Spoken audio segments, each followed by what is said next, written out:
Nisangput sa rambol ang elimination game sa Basketball League sa Barangay Arpili, Balamban, Cebu. Si Luan Mirundina sa report.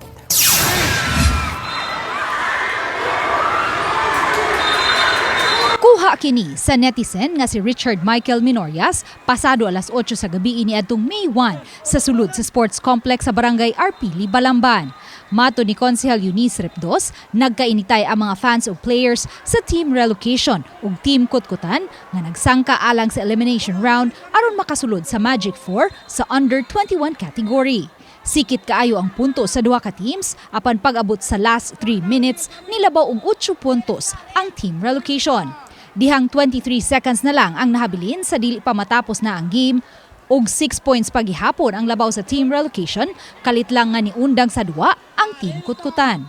Wa lang jud sa dila humana gani. Dito na singkit ang mga players sa katong losing team. Igiuha na. Adayon action nga panggawa sa tanang gym. Actually lang panganaog sa gym o uban sa mga players o sa mga kuan kanang mga fans. Murag kanang termino man ba nga nakuyog. Murag padong stampede kay daghan na kayong nangabot sa court no kaginahuman ang game. Murag ni action po og ka adlock siguro tong pikas. Murag nagdinaganay.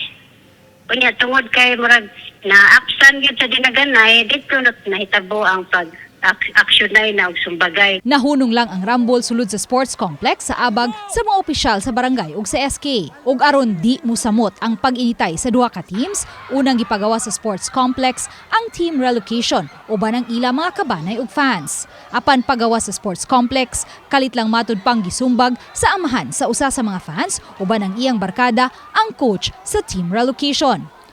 Ug kay nakalihay ang maong coach, ang asawa ni ini ang naigo ug nisangpot kini sa pagsinukliay og kumo sa duha ka habig. Dinaganay naman ma'am nahitabo. So katong babay, dili man siya doon sa gate. Dali kayo siya nakaadto sa iyahang papa nga. Nagkagugot sa suit.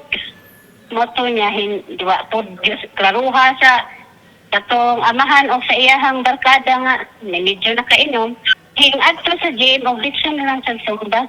Dinhina nagpakitabang sa mga pulis ang mga opisyal sa barangay. Sa kinatibukan niabot sa 7 ka mga individual ang nahiagom ug mga bunog ug samad. Aron mapakalma ang duha ka teams ug ang ilang mga fans, pareho una silang gipapauli ug niadtong Sabado gipatawag sa barangay ang tanang nalambigit sa rumble. Nagkapinasayloay ang duha ka teams ug isip penalty sa ilang gihimo, gipaubos sila sa community service ug gipalimpyo sa kapilya sa barangay. Giangko ni Konsehal Eunice nga wa gayud nila makonpermar kung aduna bay nahitabong pustahanay sa maong basketball game. Wala jud na naabot sa amo amal ka naabay pustahanay wala jud sila maangkon anak. Pero kato nga klase ambot lang duda ko. Pero wala mo ni ebidensya nga naay something pustahanay. Mao nang dili ko ni maka-confirm.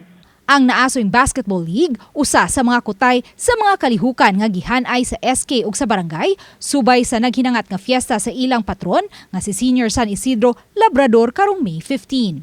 Uban ni Cleofer Lumayag, Luan Mirundina, Balitang Misda.